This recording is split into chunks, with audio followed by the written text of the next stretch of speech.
नमस्कार दोस्तों, जय हिंद। एक बार फिर से आप लोगों का स्वागत करता हूँ हमारे YouTube channel Naval dockyard x apprentice में। दोस्तों, आप लोगों को पता ही है कि नवल डॉकयार्ड द्वारा वैकेंसी निकाली गई है ट्रेड अप्रेंटिस ट्रेनिंग के लिए। तो दोस्तों, उसके सिलेबस के बारे में इस वीडियो में आप लोगों को बताने वाला हूँ। तो अभी तक आप लोगों ने चैनल को सब्सक्राइब नहीं किया है तो आप लोग चैनल को सब्सक्राइब ज़रूर कीजिएगा, अपने दोस्तों को भी शेयर कीजिएगा। तो ये वीडियो बहुत इंपॉर्टेंट होने वाला है, इसको आप लोग बिल्कुल भी स्किप ना करें।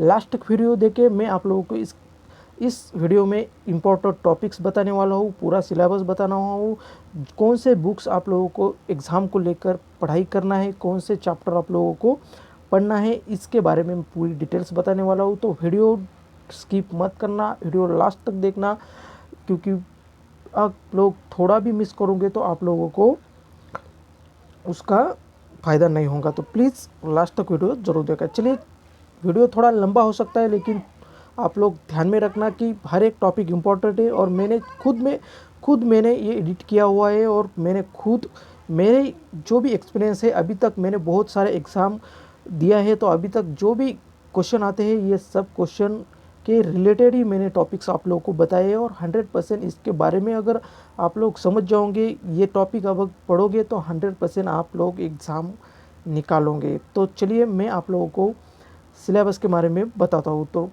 आप लोग लास्ट तक ज़रूर बनिएगा। चलिए स्टार्ट करते हैं वीडियो। तो दोस्तों, चलिए आप लोगों को पहली बार मैं बताता हूँ कि आप लोग जनरल साइंस के बारे में, ठीक है। तो जनरल साइंस आप लोगों का होता है 3 टॉपिक्स में डिवाइड होता है। जनरल साइंस होता है फिजिक्स, उसके बाद केमिस्ट्री, उसके बाद बायोलॉजी, ठीक है। तो ये 3 टॉपिक्स है जनरल साइंस में। तो पहले बताता हूँ कि फिजिक्स में आप लोगों को कौन से चैप्टर इंपॉर्टेंट है। तो दोस्तों, फिजिक्स में आप लोगों को पढ़ना है यूनिट। देखिए, यूनिट आप लोगों को हर एग्ज़ाम में पूछा जाता है कि एनर्जी का यूनिट क्या है। उसके बाद मतलब ये जो माप होते हैं ना यूनिट, तो ये हर एक एग्ज़ाम में पूछे जाते हैं। तो आप लोगों को इसके बारे में करंट का यूनिट क्या है, उसके बाद रेजिस्टेंस का यूनिट क्या है, तो ये सारे यूनिट आप लोगों को पूछे जाएंगे। तो ये आप लोग ध्यान में रखना, यूनिट को पढ़ के ही जाना है। उसके बाद ग्रेविटी के बारे में आप लोग पढ़ना है। ग्रेविटेशनल फोर्स हो गया, उसके बाद ग्रेविटी लॉक हो गया कि जो भी गुरुत्वाकर्षण होता है ना, वो ध्रुव पर कितना होता है, उसके बाद पृथ्वी पे कितना होता है। तो ये सब ग्रेविटी के बारे में आप लोगों को पढ़ना है। उसके बाद जनरल प्रॉपर्टीज़ ऑफ मैटर, उसके बाद प्रॉपर्टीज़ के बारे में ज़रूर पढ़ना है, ठीक है। उसके बाद स्पीड ऑफ साउंड, ये भी बहुत इंपॉर्टेंट है। जो भी ध्वनि होती है उसका स्पीड कितना होता है, उसका स्पीड स्टील में कितना होता है, उसके बाद वाटर में कितना होता है, ये 100% क्वेश्चन इसके बारे में पूछा जाएगा। उसके बाद ध्वनि के बारे में आप लोग ज़रूर पूछ लेना। उसके बाद साउंड का जो भी यूनिट होता है वो क्या होता है, साउंड किस में फ्रीक्वेंसी हो गया, फ्रीक्वेंसी का क्या होता है, डेसिमल, हर्ट्स हो गया। तो ये सब आप लोगों को ध्यान में रखना है और ये पढ़ना है, क्योंकि हर एग्ज़ाम में इसके बारे में क्वेश्चन आता है, ध्वनि के बारे में।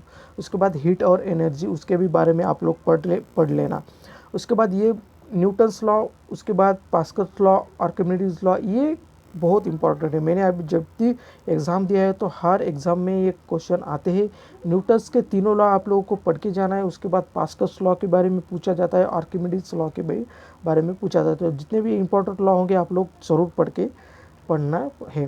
उसके बाद थर्मोडायनामिक्स के बारे में आप लोगों को उसके भी बारे में पढ़ना है। उसके बाद लाइट, देखिए प्रकाश, ये भी बहुत इंपॉर्टेंट टाइम होता है, टॉपिक है। इसके बारे में भी आप लोगों को ये भी टॉपिक पढ़ना है, क्योंकि देखिए आप लोगों को फिर से पूछा जाएगा कि स्पीड ऑफ लाइट, उसके बाद जो भी प्रकाश का वेग कितना होता है, तो ये सब किस में, स्टील में कितना होता है, वाटर में कितना होता है, तो ये सब ध्यान में रख के आप लोगों को पढ़ना है। तो ये सब चीज़ें पूछते हैं, तो ये भी टॉपिक पे पढ़ लेना है। उसके बाद स्पीड ऑफ, उसके बाद ह्यूमन आई, उसके बाद ह्यूमन आई मतलब जो भी मानवीय नेत्र होता है उसके भी बारे में आप लोगों को टॉपिक पे पढ़ के जाना है। उसके बाद इलेक्ट्रिसिटी करंट, आप लोगों को पता ही है, ये 100% आप लोगों को ध्यान में रखना है और ये सब पढ़ के जाना है। उसके बाद अल्टरनेटिंग करंट हो गया और डायरेक्ट करंट हो गया, इसके भी बारे में आप लोगों को बताना है। जैसे कि जनरेटर हो गया, जनरेटर का इस्तेमाल किस लिए किया जाता है, डायनामो का किस लिए किया जाता है। उसके बाद बैटरी के बारे में पूछा जाएगा, तो ये सब आप लोगों को करना है। कैपेसिटर का, डायोड का इस्तेमाल किस लिए किया जाता है, तो ये सब चीज़ें आप लोगों को पढ़ना है। उसके बाद एस्ट्रोनॉमी और गैलेक्सी, ये बहुत इंपॉर्टेंट टॉपिक है दोस्तों। मुझे ये अप्रेंटिस के टाइम पे क्वेश्चन आया था कि जो भी हमारी आकाशगंगा होती है ना, वो पूरे मतलब कौन सा ग्रह बड़ा है, कौन सा छोटा है, कौन से ग्रह को कौन सा ग्रह बोला जाता है, तो ये सब चीज़ें आप लोगों को पढ़ के जाना है। पूरा हमारा तारामंडल है, जो भी वो गैलेक्सी हो गया, वो आकाशगंगा हो गया, तो वो पढ़ के जाना है। उसके बाद आते हैं केमिस्ट्री की तरफ।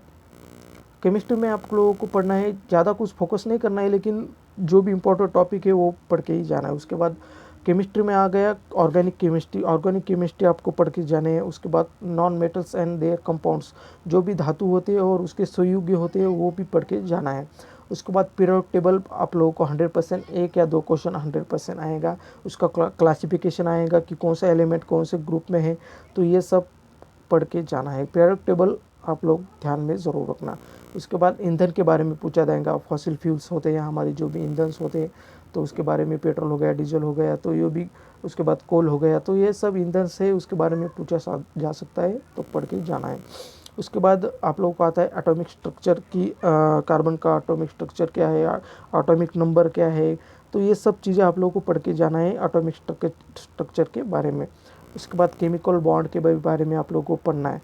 उसके बाद प्रॉपर्टीज़ ऑफ गैसेस, ये भी टॉपिक इम्पॉर्टेंट है, उसके भी बारे में आप लोग गैसेस के बारे में पढ़ के जाना है।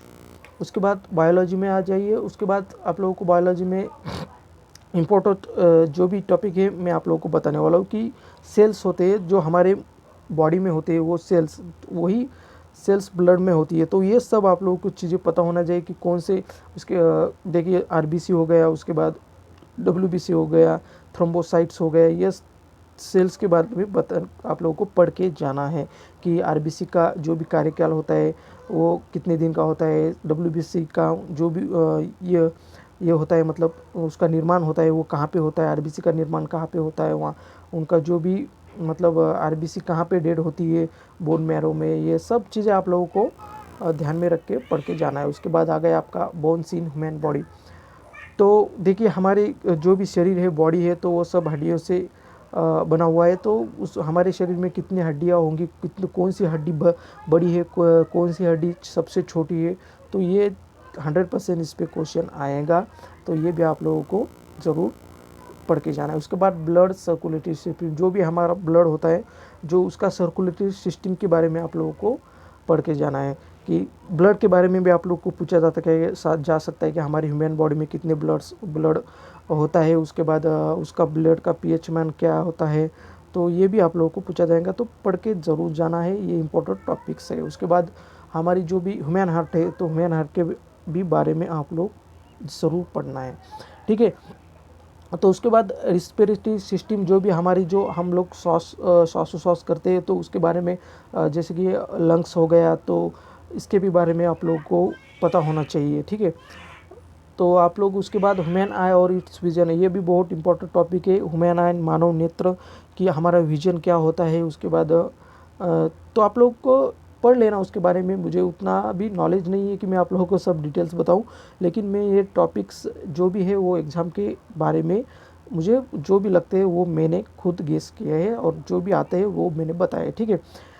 तो उसके बाद मैं आता हूँ जनरल नॉलेज की तरफ। तो इसके बारे में आप लोगों को पूरा डिटेल्स में बताऊंगा कि मुझे भी इंटरेस्ट है जनरल नॉलेज में ज़्यादा, तो मैं आप लोगों को जनरल नॉलेज और बहुत इंपॉर्टेंट ये टॉपिक्स बन जाएगा आपके लिए कि ज़्यादा से ज़्यादा क्वेश्चन जनरल नॉलेज से ही आएंगे, तो ये इंपॉर्टेंट टॉपिक है, आप लोग ध्यान में रखना। उसके बाद आप लोगों को लास्ट में बताऊँगा कि कौन सा आप लोगों को बुक्स रेफ़र करना चाहिए फॉर बेटर मार्क्स के लिए, तो मैं ज़रूर लास्ट तक वीडियो देखना। तो चलिए देखते हैं जनरल नॉलेज में आप लोगों को क्या पढ़ना चाहिए, क्या आप लोगों को इम्पोर्टेंट है। तो जनरल नॉलेज में आप लोगों को इंडियन कॉन्स्टिट्यूशन, भारत का संविधान बहुत इम्पोर्टेंट है। भारत का संविधान आप लोगों को 100% 1 या 2 क्वेश्चन देकर जाएगा 100%। तो भारत का संविधान में आप लोगों को सब पढ़ना है कि संविधान निर्माण कब हुआ है, संविधान बनाने में कितना समय लगा है, संविधान को मतलब कितने अनुच्छेद है संविधान में, तो ये सब कितने घटक है, तो ये सब चीज़ें आप लोगों को माइंड में रखना है, ठीक है। तो संविधान सभा का मतलब जो भी जो अध्यक्ष है वो कौन था, उसके बाद मसूदा समिति का अध्यक्ष कौन था, तो ये सब बातें आप लोगों को ध्यान में रख के जाना है। उसके बाद स्टेट एंड देयर कैपिटल्स, तो ये बात ध्यान में रखना, स्टेट एंड देयर कैपिटल्स मतलब भारत के जो भी जितने भी राज्य है और राज्य और उसके कैपिटल्स जो भी राजधानियां हैं, ये आप लोग मतलब हर एग्ज़ाम को पूछा जाएगा। तो ये आप रट ही लो, ठीक है, लास्ट तक। मतलब आप कभी भी एग्ज़ाम देने जाओगे तो ये आपको आना ही चाहिए, क्योंकि वो इंपॉर्टेंट है, हर एक क्वेश्चन तो आता ही है, ठीक है। उसके बाद हो गया मतलब चीफ मिनिस्टर और उसके गवर्नर, ये 3 चीज़ें आप लोग पढ़ के जाना है। स्टेट, उनके गवर्नर्स, उसके चीफ मिनिस्टर और उनका राजधानी है। तो ये 3 चीज़ें आपके माइंड में रखना, क्योंकि हर एग्ज़ाम में ये पूछा जाएगा। तो ये तो आप लोगों को ये जनरल क्वेश्चन, मतलब ये जनरल टॉपिक है, आप लोगों को ये आना ही आना चाहिए, इसके मार्क्स आपको कटने चाहिए। उसके बाद हो गया कल्चर, ठीक है।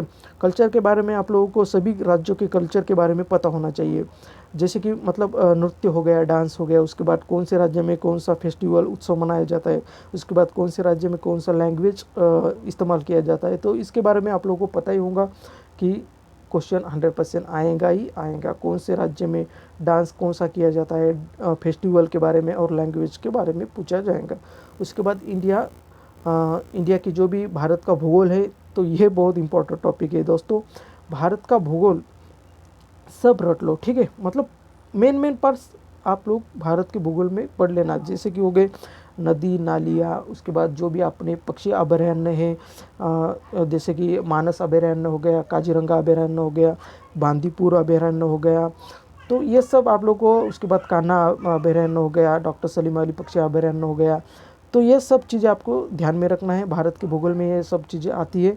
तो आप लोगों को मेन टॉपिक्स पढ़ना है कि कौन सी उसके बाद कौन सी नदी पर कौन सा शहर बसा है, उसके बाद कौन सी नदी पश्चिम की ओर मिल जाती है, कौन सी नदी आप लोगों को मतलब बंगाल के उपसागर में जाकर गिरती है। तो ये सब चीज़ें आप लोगों को पता होना चाहिए।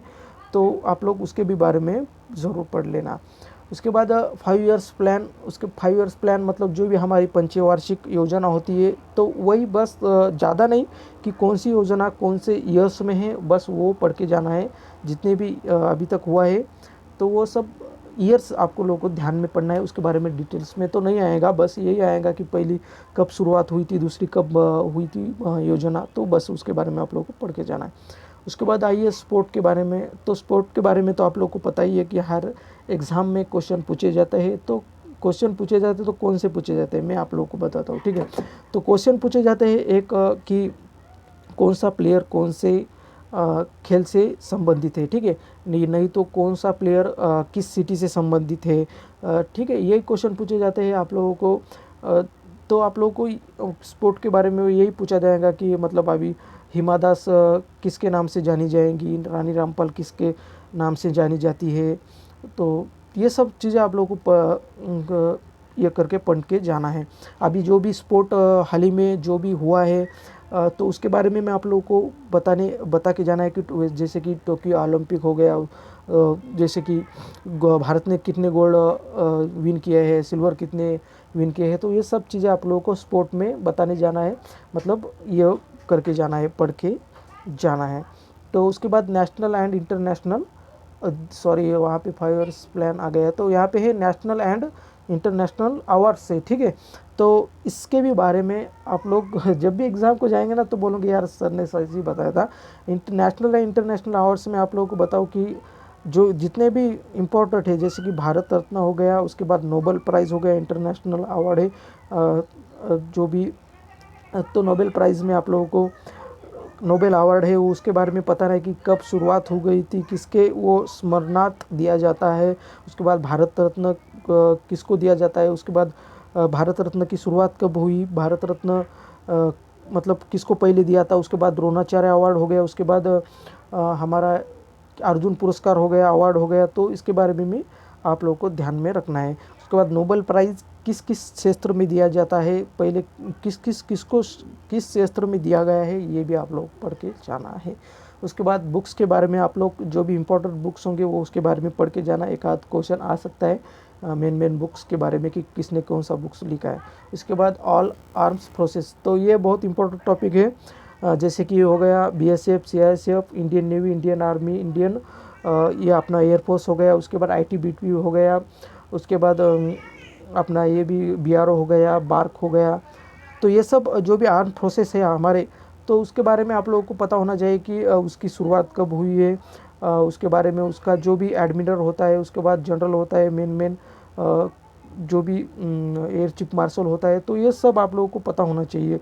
कि उसके बाद जो भी महानिदेशक होते हैं बीआरओ के, सीआईएसएफ की, ये सब आप लोगों को पता होना चाहिए। उसके बाद सीआईएसएफ की स्थापना कब हो गई, उसके बाद बीआरओ की स्थापना कब हुई, उसके बाद बीएसएफ की कब हुई, उसके महानिदेशक कौन है, ये सब पढ़ के जाना है। 100% क्वेश्चन आएगा। उसके बाद करंट अफेयर्स एंड इवेंट। देखिए करंट अफेयर में आप लोगों को 3 से 4 महीने तक का आप लोगों को नॉलेज चाहिए। उसके बाद इवेंट का भी चाहिए कि मतलब कौन सा इवेंट, जो भी हमारे कार्यक्रम होते हैं, मतलब जो भी मतलब क्या बोलते हैं उसको, जो भी कार्यक्रम होते हैं, फंक्शन होते हैं, तो उसके बारे में आपको पता होना चाहिए कि कौन से, मतलब हाल ही में नरेंद्र मोदी कौन से देश का दौरा किया। उसके बाद हमारे जो भी राष्ट्रपति प्रणब मुखर्जी रामनाथ कोविंद थे, उन्होंने अभी कौन से देश को दौरा किया, कौन सी नई योजना लॉन्च की है, तो ये बारे में आप लोगों को पता होना चाहिए। ठीक है। तो उसके बाद India and it's neighbouring countries, it's important point. ठीक है, पूरा इंडिया हो गया। उसके बाद जो भी हमारे इंडिया को, भारत को दूसरे देशों की सीमा लगती है, बस उसके बारे में आप लोगों को नॉलेज होनी चाहिए। ज़्यादा नहीं, बस कितने राज्य हमारे भारत को लगते हैं, जलीय कितने लगते हैं, स्थलीय कितने लगते हैं, ये आपको ध्यान में रखना बहुत है। ठीक है। उसके बाद आप लोग को देखिए 7 राज्य हुए जो हमारे भारतीय सीमा को लगते हैं। उसके बाद 2 राज्य है जो स्थलीय लगते हैं। ठीक है, मतलब जो कि जल से भी जुड़े हुए हैं और स्थल से भी जुड़े हुए हैं। तो इसके बारे में आप लोगों को ये बात ध्यान में रखना है कि देखिए अभी नीचे आएगा वो क्वेश्चन कि countries and there Capitals and currency. ठीक है, तो मैंने बताया है कि आप लोगों को जितने भी कंट्रीज़ है, तो उसके बारे में आप लोगों को उनके जो भी राजधानियाँ हैं, कैपिटल्स है, और उनकी करेंसी। ठीक है, जो भी 7-8 राज्य है, 9 है, तो वो आप लोगों को उसके बारे में क्या पता होना चाहिए कि उनकी राजधानियाँ क्या है। जैसे कि बांग्लादेश हो गया, पाकिस्तान हो गया, अफगानिस्तान हो गया, म्यांमार हो गया, उसके बाद ये भी आप जितने भी है, उसके बाद ऊपर चीन है, उसके बाद नेपाल है, नेपाल है, चीन है। तो उसके बारे में आप लोगों को नॉलेज होनी चाहिए कि उनके जो भी करेंसी क्या है, उसके बाद उनका कंट्रीज़ का कैपिटल क्या है, ये सब आप लोगों को चीज़ें पता होनी चाहिए। बस इतना ही, ज़्यादा कुछ आप लोगों को उसके बारे में पढ़ने की ज़रूरत नहीं है। उसके बाद इम्पोर्टेंट डेट्स। ठीक है, ये भी बहुत ये एकांत क्वेश्चन तो आता ही इस पर, क्योंकि इम्पोर्टेंट डेट्स का मतलब यही कि जैसे कि शिक्षक दिवस कब मनाया जाता है, उसके बाद पर्यावरण दिवस कब मनाया जाता है,